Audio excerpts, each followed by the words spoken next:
keep in mind, I'm an artist. And I'm sensitive about my. What's up, world? It's your man Swim Jim Longfoot, aka the GOAT King of America. Yo, you see the title of this video right here. So if this is your first time here, you want to see more videos like this, or just check out the rest of the content here, go ahead and subscribe, hit that notification bell so you can keep up on all things Swim Jim Longfoot. I got inspired, like right now, currently as I'm recording this, it's 2:09 in the morning on the 18th of July 2026 on a Saturday. I'm doing this way before even my daily vlog that I do on here. Anyway, back to the point. I got inspired. I was just on Instagram, and Erykah Badu, well, y'all know Erykah Badu. I ain't got to school y'all on that. If you don't know Erykah Badu, go Google. But most of y'all should. Anyway, Erykah Badu said a long time ago, almost 30 years ago, in front of the song Tyrone, she said, now keep in mind I'm an artist, and I'm sensitive about my, you feel me? And I got to thinking about that. Because she just posted that in her in the little thing you call it on Instagram, the little notes on Instagram. She had just posted that in her note, and you know, I had responded back that, you know, I had been saying that since she first said it. You know, that's one of my mottos, because I've been saying that since I first heard her say it. And so it made me think. I've talked about it over the years with several artists, including my bro Johnny Quest Gaming, co-founder of UGI Studios, about the plights of being an artist. You know, the ins and outs of being an artist, the highs and lows of being an artist. And when it comes to being an artist, now you can classify it however you want to, whether you're talking about a person who sings, a person who raps, but we're talking about the visual artist. So that's what we're gonna stick to. We're talking about the visual artist.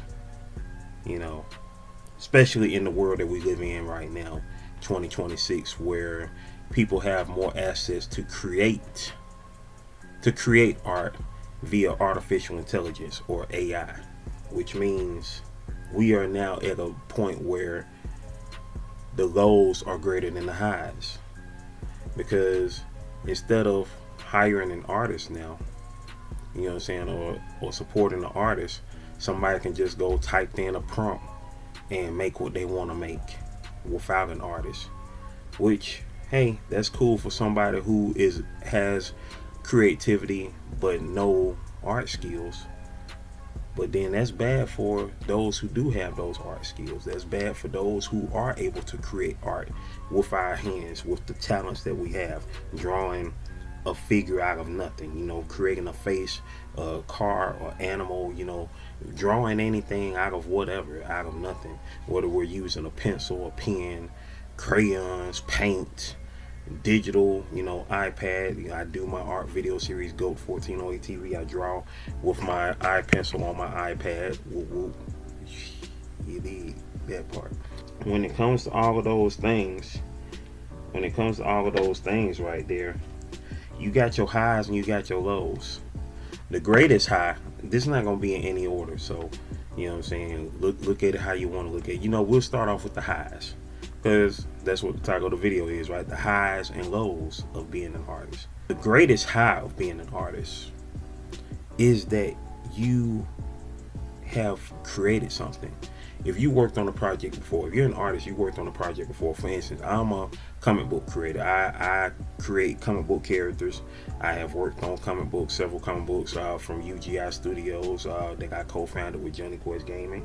And I've done other independent projects as well, such as the new book Cherry Shinobi with my friend, author, and writer Cherry Johnson. The best feeling, the greatest high, is when you have completed a project, when you have taken that time to, you know what I'm saying, whatever phase, whatever position that you're in, when you're in the creative process of that project, that comic book, that you know that art. The greatest feeling is when you have finished it. That is the best feeling ever. That is a high like no other. No natural or unnatural D-rug, I say D-rug, you feel me, D-rug, can match that. You know what I'm saying? Can match that. I'm sorry, it can't. I don't care what you own. it can't match that high of creating something and finishing it, finishing something that you created. You know what I'm saying? My dad, who, you know what I'm saying, is a creator. You know what I'm saying? He carves wood staffs, and I see him in the process when he's working on his staffs, when he's working, carving these faces, carving his trademark arrow, carving the names of whoever is being commissioned to own that staff. When he's in the process, when he's in that God-given process of creating that piece, you know what I'm saying, he's in another world. And then once he's done, he looks at it and be like, wow, I did that, you know. And it's like he was in a trance, in an out-of-body experience as he was in the zone working on it. And then once he's finished, he looks back at it and it's like, wow, I did that, you know. And that's such an amazing thing when you have finished a project, especially if it's taken years. Like most of the projects that I just recently finished, from Cherry Shinobi to Spectacular issue #1 to Dreamcatcher to the Force issue #2 to Jelly Bean Dream issue #1. Those projects have taken a great amount of years to finish up and to get to this point. When you got to that point of finishing your projects, finishing your piece, whatever it is you're working on, like each and every episode of GOAT 1408 TV that I do, once I have finished that piece, it feels so good. Like the most recent joint that I did of Michael Jackson and Ola Ray on episode 228, the piece that I did of my character Jelly Bean Turner, you know, in celebration of the FIFA World Cup here in 2026. When you finish those pieces, it just feels good, man. It feels good. Like comment below if you understand what I'm talking about. You feel me? Nothing beats that high. Nothing beats that high right there. Now that we talk about the high, let's talk about the lows. And right now we are in a low era when it comes to people not understanding the worth when it comes to getting something from an artist. Now, you know, I think back to a few years back when that dude took a banana, duct taped it to a wall, and made millions of dollars off of that.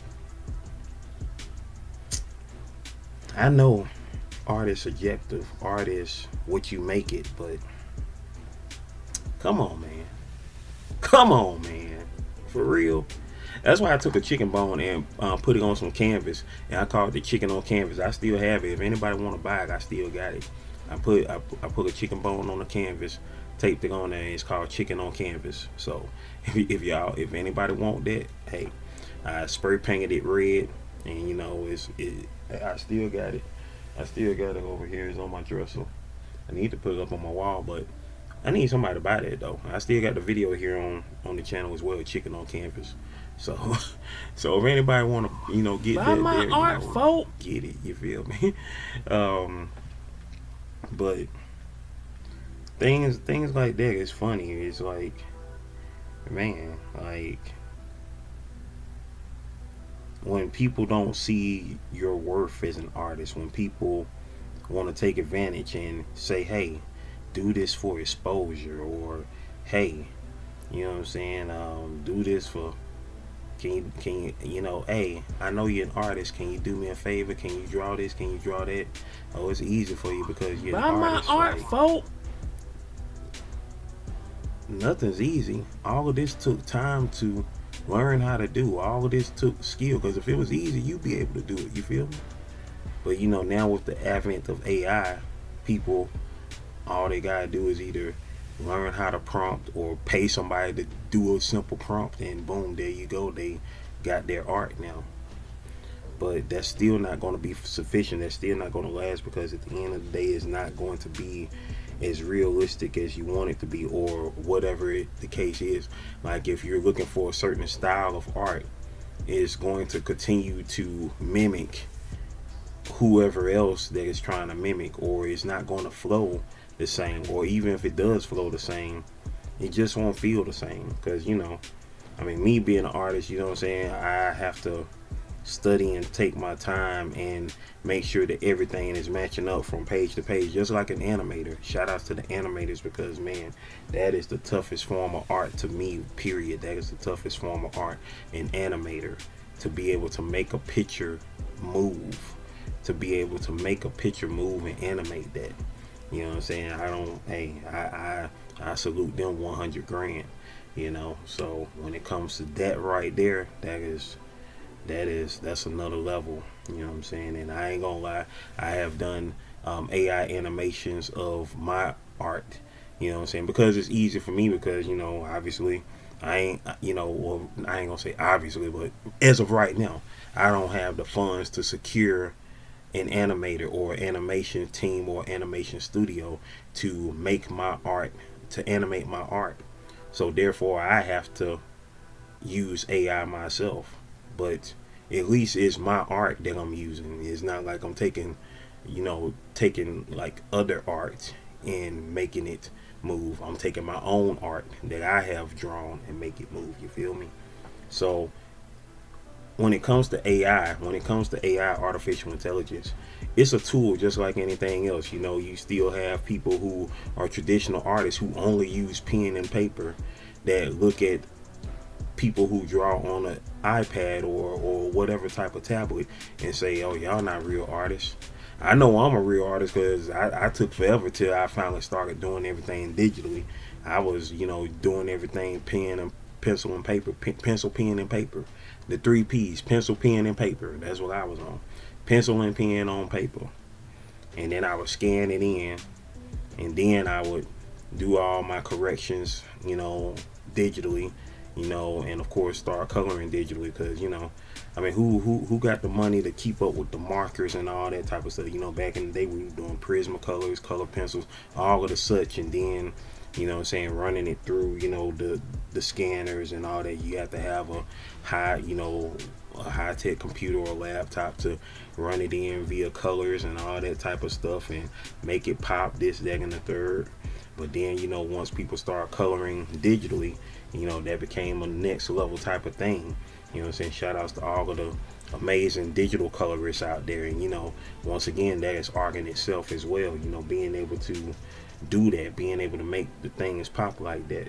And so, all to say this on all levels, when it comes to being an artist, your highs and your lows, like the low is really just about the respect that people have for an artist, and to say, oh, you know, I don't want to pay you, but I can give you exposure to do this, that, and the third, or I don't, or I can, you know what I'm saying, lowball you on your prices because I don't think it's really worth that much. You know, you as an artist decide what you are worth. If you want to give somebody a piece of art for only $10, you can do that. That's entirely up to you. Or for me, for instance, as soon as my channel here, Slim Jim Longfoot, hits 10,000 subscribers, aka citizens of the GOAT Nation is what I call my subscribers and followers on any social media platform I'm on, I will be doing a free art party. And I'm doing that out of just the love that I have for those who choose to subscribe to your boy and, you know, be a part of my growing community, and be on the lookout for all of the things that I have coming out, such as my other books from UGI Studios and any other commission projects that I may have out. You know, that is how you grow your, that is how I grow my community. And by, you know, bringing everybody together, whether you're an artist, just a content creator, or you facilitating other means such as being a musician or makeup artist, or you know, digital editor, you know, video editor, whichever the case that you are, you know what I'm saying, or even if you're a colorist, you know, shout outs to all my amazing people who are doing different things here on YouTube, from nutrition to fitness to, you know, coloring to video editing to just speaking about your life and the things that you have been going through. You know what I'm saying? All of the experiences, all of the conversations that we have in this life, you know what I'm saying, all comes together and makes a beautiful thing. And it's this thing called life. And one thing that I've been saying for years, y'all, one thing I've been saying for years, art is life. Art is life. So when you talk about the highs and lows of being an artist, you're also talking about the highs and lows of just being alive. The highs and lows of being alive, because you being alive is art in itself. That is art already. But me, speaking on visual art, speaking as a visual artist, you know what I'm saying? We could go on and on. If you want to go on and on, feel free to comment below. You know what I'm saying? Tell me about your highs and your lows of being an artist. You know what I'm saying? Whether you're a visual artist, an audio artist, such as a musician, you know what I'm saying, a culinary artist, a martial artist, whatever it is that you consider your art. But, of course, me, myself, I'm a visual artist. I'm a comic book creator. I'm an independent comic book creator, indie creator. You know what I'm saying? And I'm just trying to make it do what it do. I hope that this video resonated with you in some type of way. Any other videos that I have on here, if you care to check out the rest of my art videos on here, or even my daily vlogs, I do daily vlogs on here as well. Feel free to, make sure, like I said earlier, hit that notification bell and keep up on all things Slim Jim Longfoot. And if you want to support me, you want to get a coloring book, my coloring book that's out right now on Amazon, the GOAT 1408 TV adult coloring book, that's out right now as well. And that's pretty much all I got to say. This was on my heart, this was on my soul to put this video out. I hope it resonated with y'all in some type of way. And I see y'all when I see y'all. So stay blessed up, continue to live life till you die, and I holla for love. Slim Jim Longfoot, Slim Jim Longfoot.